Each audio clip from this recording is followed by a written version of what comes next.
إن الحمد لله نحمده ونستعينه ونستغفره ونعوذ بالله من شرور أنفسنا ومن سيئات أعمالنا من يهده الله فلا مضل له ومن يضلل فلا هادي له وأشهد أن لا إله إلا الله وحده لا شريك له وأشهد أن محمدا عبده ورسوله صلى الله عليه وسلم.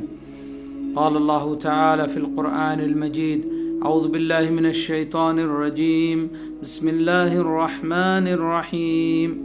يا أيها الذين آمنوا اتقوا الله حق تقاته ولا تموتن إلا وأنتم مسلمون. أما بعد. Assalamu alaikum wa rahmatullahi wa barakatuh. Welcome to another Friday reminder. May Allah subhanahu wa ta'ala bless us on this beautiful day. May Allah subhanahu wa ta'ala forgive us for our shortcomings. May Allah subhanahu wa ta'ala relieve the problems and the challenges of all our brothers and sisters, all those around the world suffering. May Allah subhanahu wa ta'ala elevate the ummah of Muhammad sallallahu alayhi wasallam. May Allah enter the ummah of Muhammad sallallahu alayhi wasallam to Firdaus al-A'la, inshallah. Now, today we are going to look at one of the four of the greatest women that have lived on this earth, and today we come to Asiya Bint Muzahim. Now, she is the wife of Fir'aun. Imagine that, the tyrant, one of the worst creatures that has lived on the earth, to the extent that he himself claimed to be God. He wanted all the people to acknowledge him to be the God. He is the creator, and he would have no one else do anything or worship anything other than him. To the extent that he was a little bit worried that any boys or any men that will be a threat to his throne. So he decided 1 year on, 1 year off, any baby boys that are born, kill them. And so what happens, the year that the Fir'aun's henchmen are going around killing babies, Musa alayhi salam is born, Prophet Musa, Moses. And so, subhanallah, Musa alayhi salam's mom, she knows if she keeps the baby, the army is coming and they are going to kill him. So Allah subhanahu wa ta'ala inspires her, and she now is commanded to put the baby in a basket and send it down the river. And this is where we get the Moses basket from. A tiny weeny baby, subhanallah, how can a mother let it go? She has to, she has no choice. She puts her tawakkul, and this is the beginning of the story of Prophet Musa. Now what happens, subhanallah, lo and behold, the baby is sailing river, and one of the maids or one of the members of the Fir'aun's family, they found the baby. And they take it to who? Asiya, the wife of Fir'aun. And subhanallah, she looks at the baby and wow, so cute. She falls in love. She says, wow, he's beautiful, he's so cute, he's innocent. Maybe one day he will grow up to be something beneficial for us. She goes and takes the baby to Fir'aun. Fir'aun, he is not into all this. He wants all the babies killed.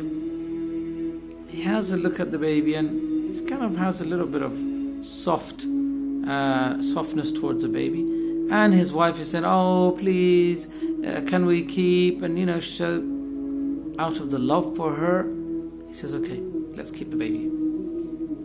Subhanallah. And then what happens, the next part is now they are looking for a wet nurse for the baby, and they bring lots and lots of women.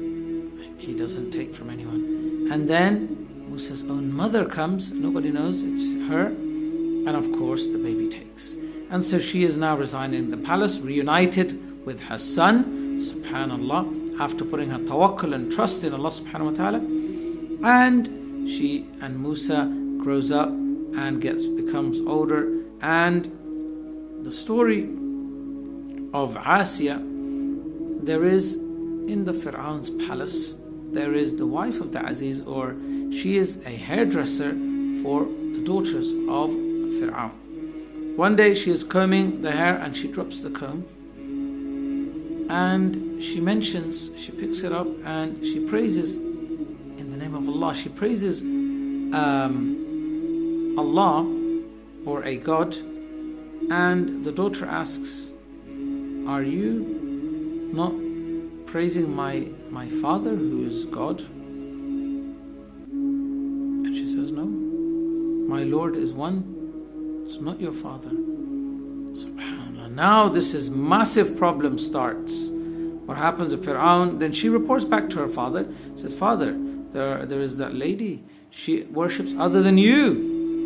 And then subhanallah, a lot of torture. They get the lady and different narrations, he makes a pot of boiling oil. She takes Fir'aun, gets her son, and it says, "If you don't denounce your Lord, Allah, your baby is gone." She doesn't. Her baby, one of her elder sons, into the pan of cauldron of boiling oil. Then another one, again she refuses. Subhanallah. Then the small baby, a younger one, that's her love. Now she's tempted. If she renounces and says Fir'aun is Lord, then he will spare her. And the baby, or the small child, says, "No, Mom, don't worry. We will go to paradise." Subhanallah. And so she also, the baby and her, and that's it. Subhanallah, she sacrifices for her faith. Now, what is the important point of this is that Asiya learns about this, and she, now the darkness from her is removed. She realizes that Allah, there is a Lord besides Fir'aun. It's Allah is the true creator who should be worshipped. And then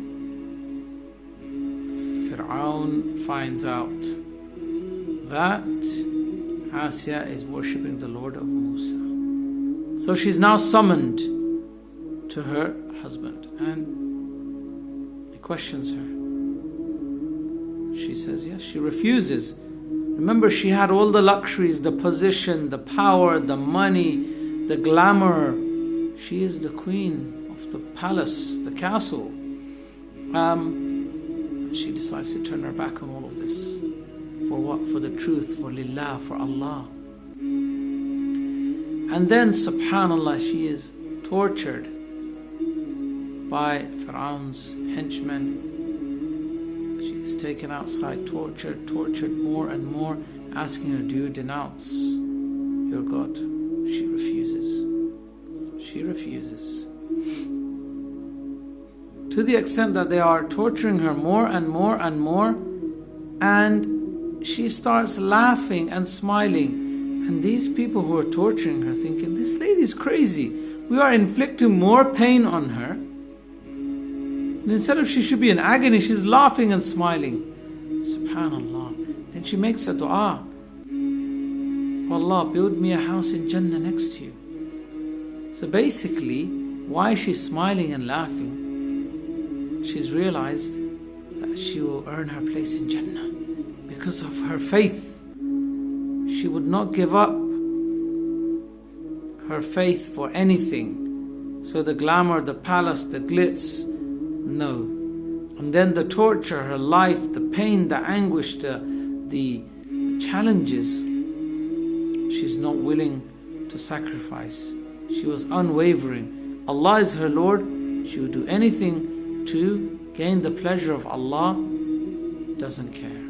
With her own life, she was willing to sacrifice everything she has for Allah's sake. And subhanAllah, for her tremendous sacrifice, for her love of Allah subhanahu wa ta'ala, for her dedication to her religion, for her sincerity, for her utmost certainty that Allah is the Lord, she is granted paradise.